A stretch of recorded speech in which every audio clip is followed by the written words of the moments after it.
আসসালামু আলাইকুম। সবার আগে বাছাই করা 10টি আন্তর্জাতিক খবর জানিয়ে দেব। প্রথমেই থাকছে শিরোনাম। তবে তার আগে অনুরোধ থাকবে ভিডিওটিতে একটি লাইক দিবেন।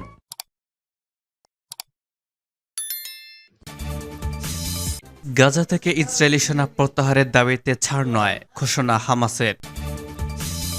এরপর জানাবো নেতানিয়াহু ইসরায়েলের ক্ষতি করছেন, বললেন জো বাইডেন। রমজান মাসে জেরুজালেমে সহিংসতা ছড়িয়ে পড়ার আশঙ্কা।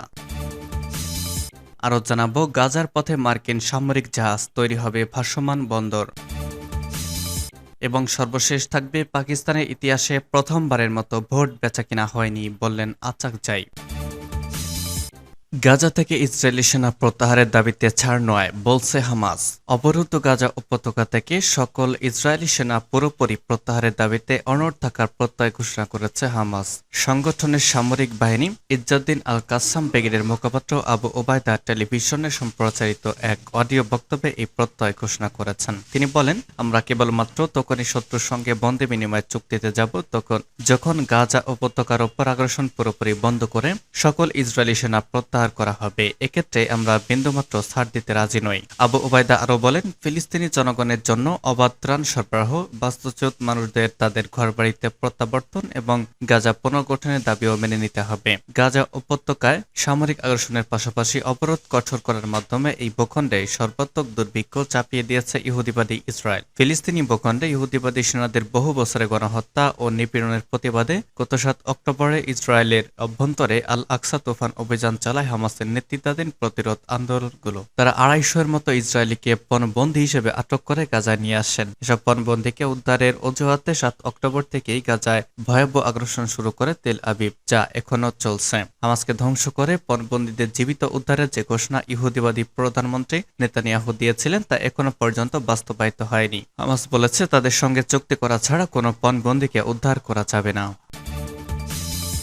নেতানিয়াহু ইসরায়েলের ক্ষতি করছেন, বললেন জো বাইডেন। গাজায় যুদ্ধ ঘিরে ইসরায়েলি প্রধানমন্ত্রী বেঞ্জামিন নেতানিয়াহুর দৃষ্টিভঙ্গি ইসরায়েলকে সহায়তা করার চেয়ে ক্ষতি বেশি করছে বলে মন্তব্য করেছেন যুক্তরাষ্ট্রের প্রেসিডেন্ট জো বাইডেন। মার্কিন সংবাদ মাধ্যম MSNBC-কে দেওয়া সাক্ষাৎকারে যুক্তরাষ্ট্রের অন্যতম ঘনিষ্ঠ মিত্র ইসরায়েলের প্রধানমন্ত্রীকে নিয়ে এ মন্তব্য করেছেন বাইডেন। হামাসের সাথে ইসরায়েলের যুদ্ধ নিয়ে বেঞ্জামিন নেতানিয়াহু ও যুক্তরাষ্ট্রের প্রেসিডেন্ট জো বাইডেনের মত পার্থক্য ক্রমান্বয়ে দৃশ্যমান হচ্ছে। গত মাসেও তিনি ইসরায়েলি প্রধানমন্ত্রীর যুদ্ধের নীতি নিয়ে একই ধরনের মন্তব্য করেছিলেন। গাজা উপত্যকায় মানবিক সংকট ভয়াবহ আকার ধারণ করায় বাইডেন ক্ষোভ প্রকাশ করেছেন। একই সঙ্গে গাজার দক্ষিণাঞ্চলীয় রাফা শহরে ইসরায়েলের সামরিক অভিযান চালানোর হুমকির বিষয়ে সতর্ক করে দিয়েছেন তিনি। বাইডেন বলেছেন, ইসরায়েলকে রক্ষার এবং হামাসের লাগাম টানার অধিকার আছে নেতানিয়াহুর, কিন্তু সেখানে নেওয়া পদক্ষেপের পরিণতির নিষ্পাপ মানুষের প্রাণহানির ঘটনার দিকে তাকে অবশ্যই মনোযোগ দিতে হবে। মার্কিন এই প্রেসিডেন্ট বলেন, আমার মতে নেতানিয়াহু ইসরায়েলকে সহায়তা করার চেয়ে ক্ষতি বেশি করছেন। গাজা উপত্যকায় 5 মাসের বেশি সময় ধরে হামাসের সাথে যুদ্ধ করছে ইসরায়েল। এই যুদ্ধে 31,000-এর বেশি মানুষের প্রাণহানি ঘটেছে। ইসরায়েলি সামরিক বাহিনী নির্বিচার হামলায় 24 লাখ বাসিন্দার গাজা উপত্যকায় ভয়াবহ মানবিক বিপর্যয় তৈরি হয়েছে। অনাহার অর্ধহারে লাখ লাখ মানুষ দিনাপিয়াত করেছেন। গাজা ইসরায়েলি বাহিনীর অব্যাহত হামলা থেকে বাঁচতে উপত্যকার দক্ষিণের রাফা শহরে বর্তমানে প্রায় 15 লাখ মানুষ আশ্রয় নিয়েছেন। আর এই শহরটিতে ইসরায়েল আগ্রাসন চালাতে পারে বলে জানিয়েছে। তবে রাফা শহরে ইসরায়েলি বাহিনীর অভিযানের বিরোধিতা করেছে যুক্তরাষ্ট্র। রাফা আগ্রাসনের বিষয়ে 81 বছর বয়সী ডেমোক্র্যাট নেতা জো বাইডেন বলেছেন, এটা একেবারে চূড়ান্ত সীমা। আমি কখনো ইসরায়েলকে ছেড়ে যাব না। ইসরায়েলের প্রতিরক্ষা ব্যবস্থা এখনো সংকটাপন্ন। এখানে কোনো চূড়ান্ত সীমা নেই যেখানে আমি সব অস্ত্রের সরবরাহ বন্ধ করতে চাই, কারণ তাদের সুরক্ষার জন্য আকাশ প্রতিরক্ষা ব্যবস্থা আয়রন ডোম নেই। তবে নিজের এমন মন্তব্যের পাল্টাও কথা বলেছেন জো বাইডেন। তিনি বলেছেন, আসলে এখানে রেড লাইন আছে, কারণ আপনি আরও 30,000 ফিলিস্তিনিকে মেরে ফেলতে পারেন না। রমজান মাসে জেরুজালেমে সহিংসতা ছড়িয়ে পড়ার আশঙ্কা। ইসরায়েল আর হামাসের মধ্যে যুদ্ধবিরতি না হওয়ায় মুসলমানদের পবিত্র রমজান মাসে জেরুজালেমে সহিংসতা ছড়িয়ে পড়ার আশঙ্কা দেখা দিচ্ছে। রমজানে আল আকসা মসজিদে যাতায়াত ও পরিদর্শনের সুযোগ বাড়ানোর আহ্বান জানিয়েছে হামাস। তবে ইসরায়েলি দাবি করেছে, হামাস রমজান মাসে এই অঞ্চলটি অস্থিতিশীল করার চেষ্টা করছে, যা কয়েকদিনের মধ্যেই শুরু হতে পারে। আল আকসা হল ইসলামের 3য় পবিত্রতম স্থান। এই জায়গাটিকে ইহুদিবাদীরাও তাদের পবিত্রতম স্থান বলে মনে করে, যা তাদের কাছে টেম্পল মাউন্ট নামে পরিচিত।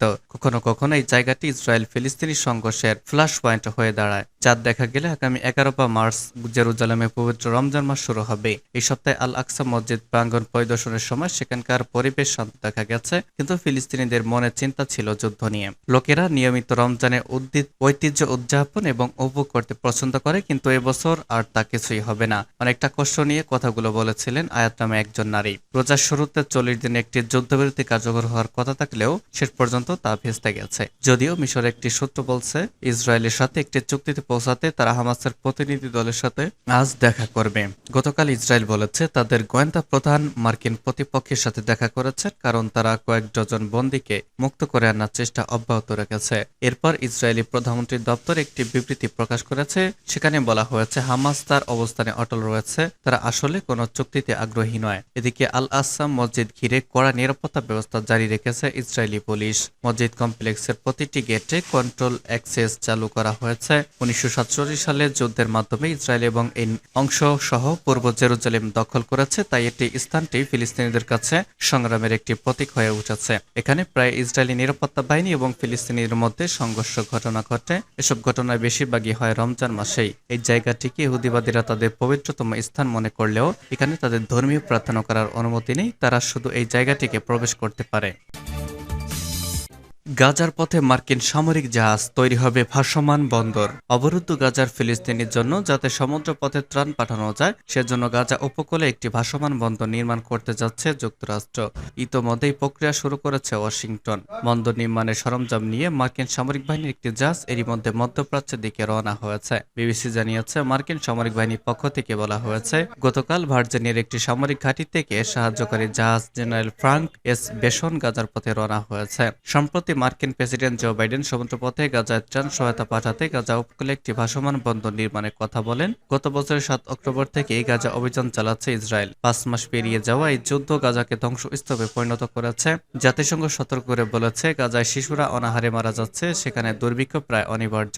উদ্ভূত পরিস্থিতিতে স্থল ও আকাশপথে গাজায় ত্রাণ সরবরাহ কঠিন এবং বিপজ্জনক হয়ে পড়েছে। ব্রিটিশ সংবাদ মাধ্যমটি জানিয়েছে, নিজেদের ত্রাণ বহরে গুলি এবং লুটপাটের ঘটনায় বিশ্ব খাদ্য প্রকল্প WFP গাজায় তাদের ত্রাণ বিতরণ সাময়িকভাবে বন্ধ রেখেছে। গত শুক্রবার আকাশ থেকে ফেলা ত্রাণের প্যাকেটের আঘাতে গাজায় 5 জন নিহত হয়েছে বলে জানা গেছে। ত্রাণের প্যাকেটে বাঁধা প্যারাশুট ঠিকমতো না খোলায় দুর্ভাগ্যজনক এই ঘটনাগুলো ঘটেছে। মার্কিন সেন্ট্রাল কমান্ডের পক্ষ থেকে বন্দর নির্মাণ সরঞ্জাম নিয়ে জাহাজ পাঠানোর বিষয়ে সামাজিক যোগাযোগ মাধ্যম এক্সে দেয়া এক পোস্টে বলা হয়, প্রেসিডেন্ট বাইডেনের ঘোষণা দেওয়ার 36 ঘন্টার কম সময়ের মধ্যে যুক্তরাষ্ট্রের জাহাজ গাজার পথে রওনা হয়েছে। পেন্টাগন জানিয়েছে, ভাসমান ঘাঁটি নির্মাণে তাদের সর্বোচ্চ 60 দিন সময় লাগবে। এই কাজে 1000 সেনা অংশ নিচ্ছে, যদিও তাদের কেউ গাজা তীরে যাবে না। নানা মানবাধিকার সংগঠনের পক্ষে বলা হচ্ছে, ঘাট নির্মাণে যে 2 মাস সময় লাগবে, গাজার যুদ্ধ বিধ্বস্ত এবং অনাহার পীড়িত মানুষদের পক্ষে ততদিন অপেক্ষা করা অত্যন্ত কঠিন।